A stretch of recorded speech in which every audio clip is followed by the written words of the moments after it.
नमस्कार। The Hindi TV देखने वाले सभी दर्शकों का बहुत बहुत स्वागत है। मैं हूं अविरल और आज हिमाचल प्रदेश और देश की मुख्य खबरों के साथ देखते रहिए the Hindi TV.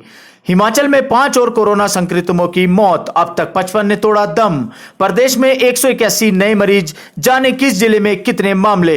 Himachal Chandigarh Manali highway पर दर का पहाड़, दूध ब्रेड की आपूर्ति रही बाधित। हिमाचल प्रदेश के मंदिरों में तो जा पाएंगे मगर मूर्तियों और किताबों को नहीं छू पाएंगे। हिमाचल में दर्दनाक सड़क हादसा, जीप खाई में गिरने से 4 युवकों की मौत, 3 घायल। कंगना की सुरक्षा बढ़ाए केंद्र सरकार, पिता अमरदीप ने जताई चिंता। दिल्ली आज से लोगों के लिए खुल जाएगी निजामुद्दीन दरगाह। कोरोना से बचाव के लिए किए हैं कई जतन। जाली नोट छापकर सप्लाई करने वाले अंतरराष्ट्रीय गिरोह का बंडाफोड़, गैंग के 4 गिरफ्तार। दिल्ली एनडीए की परीक्षा के लिए केंद्रों पर पहुंचे छात्र, सभी दिशा निर्देशों का किया गया पालन। डेंगू के खिलाफ दिल्ली सरकार का 10 हफ्ते 10 बजे 10 मिनट अभियान आज से। उत्तराखंड देवप्रयाग में 7 दिन बाद शूटर जॉय की गोली का शिकार हुआ आदमखोर गुलदार।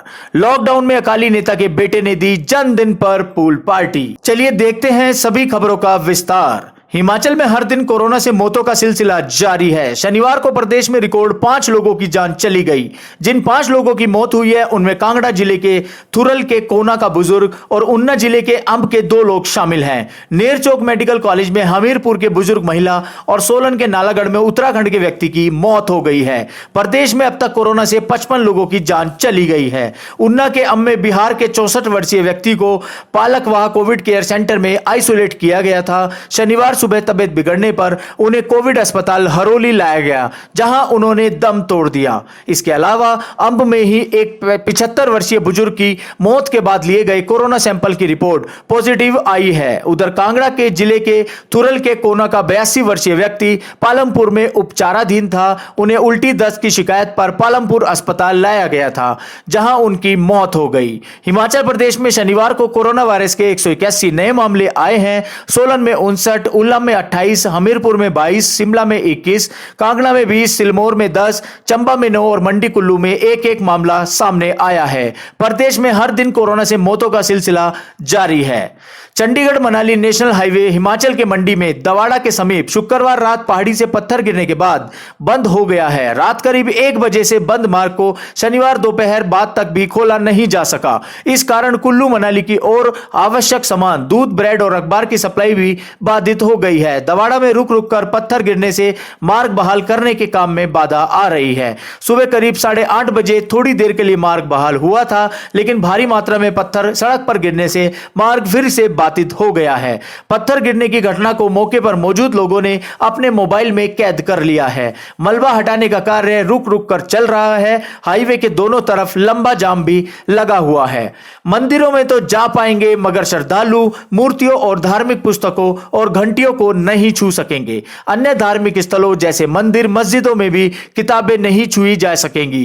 पुजारी को भी नहीं छू सकेंगे। मंदिरों में लाइन लगने की स्थिति में 65 साल से अधिक उम्र के बुजुर्ग, 10 साल से कम आयु के बच्चे और महिलाओं को न आने के लिए कहा गया है। मंदिर में हवन और मुंडन नहीं होगा। मूर्तियों के आगे 1 मिनट से अधिक श्रद्धालु खड़े नहीं हो पाएंगे। प्रसाद नहीं बांटा जाएगा। श्रद्धालुओं को अपने जूते वाहनों में खोलकर रखने होंगे। धार्मिक स्थलों में भीड़ जमा नहीं होगी और समूह में प्रार्थना कर रोक रहेगी। मंदिरों में घंटियों को कपड़ा बांधकर रखना होगा या हटाना होगा। हिमाचल के धार्मिक स्थलों के लिए सरकार ने शनिवार को दिशा निर्देश जारी कर दिए हैं। 10 सितंबर से खुलने वाले धार्मिक स्थलों को इन एसओपी का सख्ती से पालन करना होगा।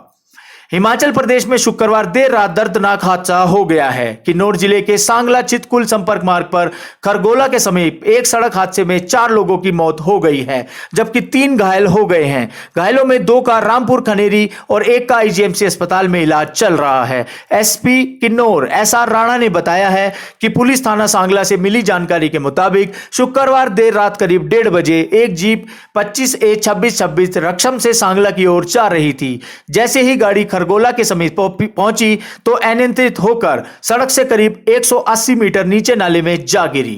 बॉलीवुड क्वीन कंगना रनावत के पिता अमरदीप ने केंद्र सरकार से अपनी बेटी को सुरक्षा प्रदान करने की मांग की है। उन्होंने कहा है कि मुंबई में शिवसेना के सांसद की टिप्पणी से उन्हें चिंता सता रही है। ऐसे में उनका सरकार से आग्रह है कि उनकी बेटी की सुरक्षा बढ़ाई जाए। उधर सरकाघाट के विधायक कर्नल इंदर सिंह ठाकुर ने भी कंगना के पिता की बात का समर्थन करते हुए कंगना को सुरक्षा प्रदान करने की केंद्र सरकार से मांग की है। विधायक ने कहा है कि शिवसेना के सांसद संजय राउत संकीर्ण सोच का परिचय दे रहे हैं। उन्होंने कंगना के बयान को सही ठहराते हुए कहा है कि मुंबई किसी के बाप की जागीर नहीं है, मुंबई पर सबका हक है। कहा कि हिमाचल की जनता कंगना के साथ है।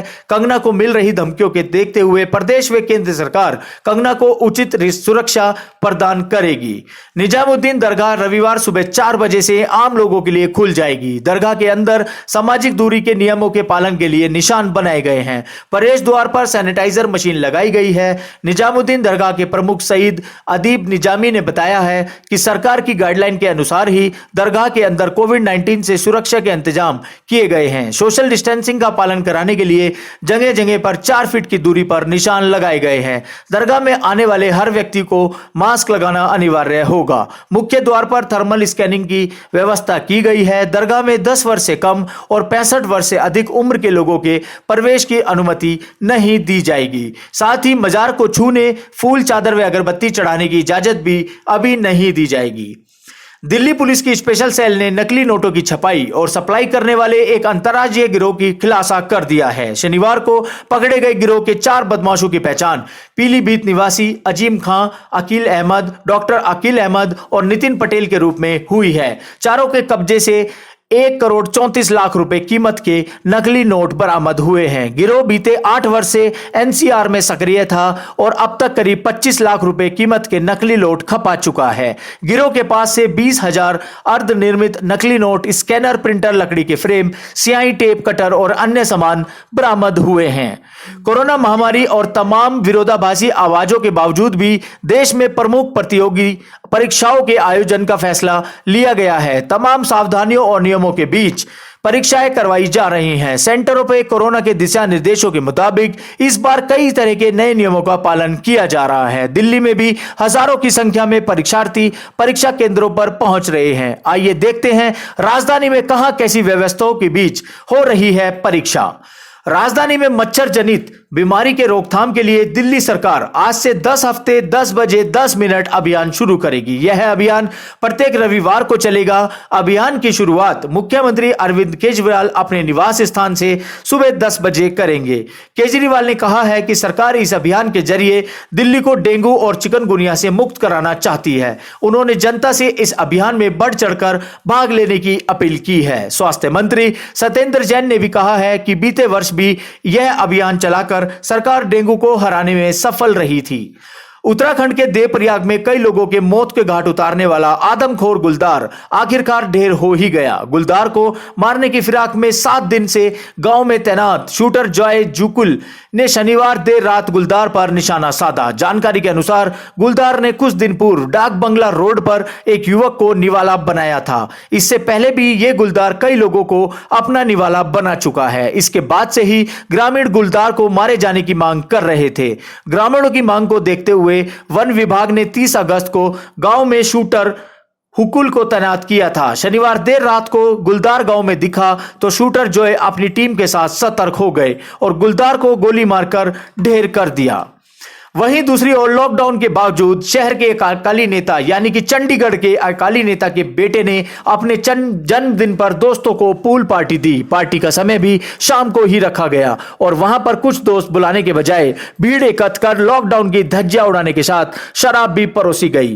चंडीगढ़ में पार्टी की वीडियो सोशल मीडिया पर वायरल होने पर पुलिस के अधिकारी गांव झमट के मून वॉक रेस्टोरेंट में पहुंच गए। पुलिस ने वहां के 54 युवकों को काबू किया। पुलिस ने अकाली दल के नेता सुरजीत सिंह पम्मा के बेटे सिमरन ओबराय के साथ साथ अन्य लोगों के खिलाफ disaster management act, excise act का मामला दर्ज किया है। पुलिस के अनुसार अकाली दल के नेता सुरजीत सिंह पम्मा के बेटे सिमरन सिंह ओबराय का जन्मदिन था। उसने अपने दोस्तों के साथ पार्टी करने की सलाह बनाई। इस दौरान उन्होंने एक पोस्टर बनाया और जिन लोगों को बुलाना था उन्हें पोस्टर बेचकर निमंत्रण दिया। सूत्र बताते हैं कि इस पार्टी में डांसरों का भी अरेंज किया गया था। बिना इजाजत शराब भी परोसी गई। पार्टी में सभी युवक खूब डांस कर रहे थे और धुएं के छल्ले बना बनाकर शराब का आनंद ले रहे थे।